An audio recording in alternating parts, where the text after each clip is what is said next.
There's an island where your phone loses signal the moment you arrive. No Wi-Fi, no notifications, no just one more scroll.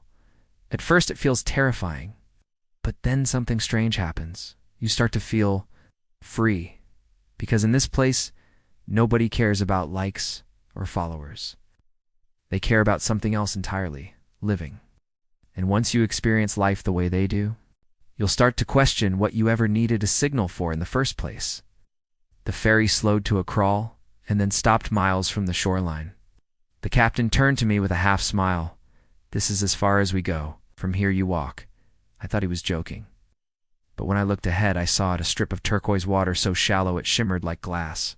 And beyond it, an island glowing under the late afternoon sun. No docks, no towers, just palms swaying and the sound of waves breathing against the sand. I stepped into the water. It was warm, calm, and impossibly clear. Each step felt like shedding a layer of noise I didn't know I'd been carrying. The hum of notifications, the endless scrolls, the invisible weight of being available all the time, gone.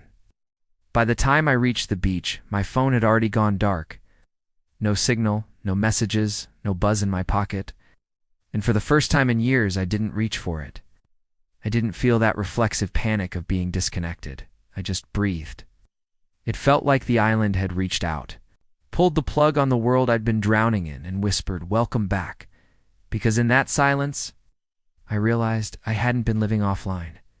I'd been living on hold. Life here moves at the rhythm of the ocean.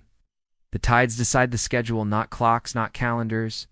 People rise when the horizon begins to glow. They fish when the sea is calm. And when the stars stretch across the sky, that's when the island sleeps. There's no rush, no urgency, no constant buzzing of phones demanding attention. Everything feels slower, deliberate, like time itself took a deep breath. I asked a woman weaving baskets outside her hut, "How do you live without phones? Don't you ever miss them?" She laughed, the kind of laugh that carries wisdom. Then she said, "Why would we want to carry the noise of the world in our pockets?" That line stayed with me. Because here, conversations don't happen between glances at screens.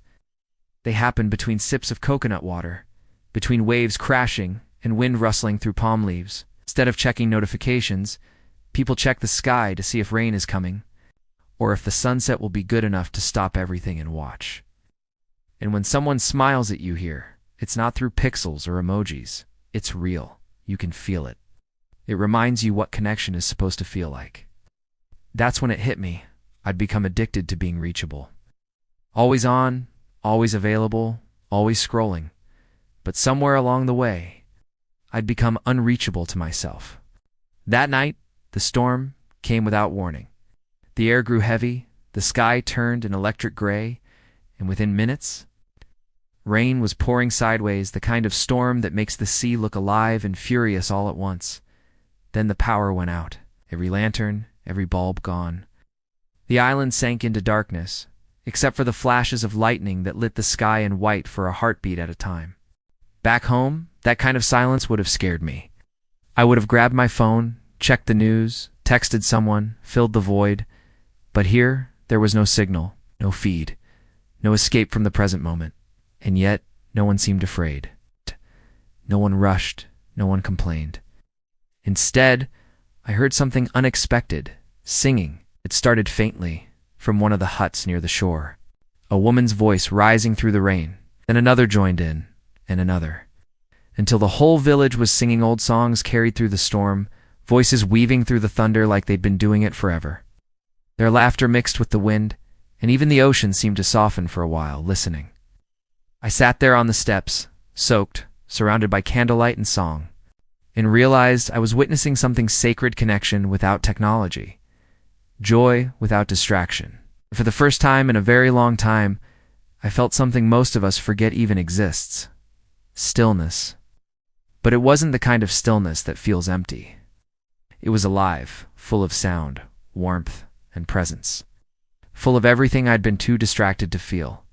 The morning after the storm, the island felt reborn. The air was crisp, the sand cool beneath my feet, and the sea calm again, as if it had never been angry at all. I picked up my phone from where I'd left it on a table, still dead. The screen was black, lifeless, waiting for a signal that didn't exist here, but for the first time, I didn't care. Because somewhere between the thunder and the singing, I'd remembered what peace actually feels like. As I walked along the shoreline, I realized something simple. Silence isn't the absence of connection. It's the beginning of it. When the noise fades, you start hearing things you've ignored for too long, the rhythm of the waves, the whisper of wind through palm leaves, your own heartbeat, your own thoughts. Without the endless scroll, the constant ping of updates, you start to see what's been right in front of you this whole time, the color of the morning light, the sound of laughter from people who aren't distracted, the feeling of being present, fully for once. And that's when it hit me. We spend so much time chasing the world through our screens that we forget to live inside it. If you ever want to remember what life felt like before the world started buzzing in your pocket, this island is where you go. It's not a place you stumble upon in an influencer's reel or a glossy brochure. You find it by listening to whispers passed along coastal docks, to the fishermen who still navigate by stars, to the small wooden boats that drift away from the southern coast at sunrise. There are no ferries here with digital check-ins, no QR codes for tickets, no Wi-Fi passwords scribbled on menus. The boats that go there don't advertise, they simply carry locals, supplies, and the occasional traveler brave enough to leave the noise behind. When you arrive, you'll see a hand-painted sign faded by years of salt and sun. It doesn't say welcome, it says disconnect to reconnect. The island has a few eco-stays, built quietly between palm trees and coral paths. Each one runs on solar power, collects its own rainwater, and asks for one simple thing in return, that when you step onto the sand, you turn off your phone. Not as a challenge, not as a detox, but as a promise to yourself and to the stillness waiting for you there. And maybe that's the secret they've known all along, that peace doesn't come from turning things on, but from finally turning them off. Here, no one checks for messages that never matter. No one poses for moments instead of living them, okay? They don't need filters, because every sunset paints its own perfection, raw, unedited, unforgettable. They don't chase followers because belonging isn't something you earn here. It's something you feel in every shared meal, every passing smile, every wave that greets the shore. And when the night comes, and the stars take back the sky, no one's scrolling through highlights of other people's lives. They're too busy living on their own. So maybe that's the real message, that connection was never meant to glow behind a screen, but to breathe beside us. If the world has been feeling too loud, maybe this is the silence you've been missing. And if you want to see what happens when an entire village chooses to live by kindness instead of Wi-Fi, watch my next video, The Town That Runs on Kindness, Not Wi-Fi. Because once you see it, you'll start to wonder whether we've been connecting or just forgetting all along.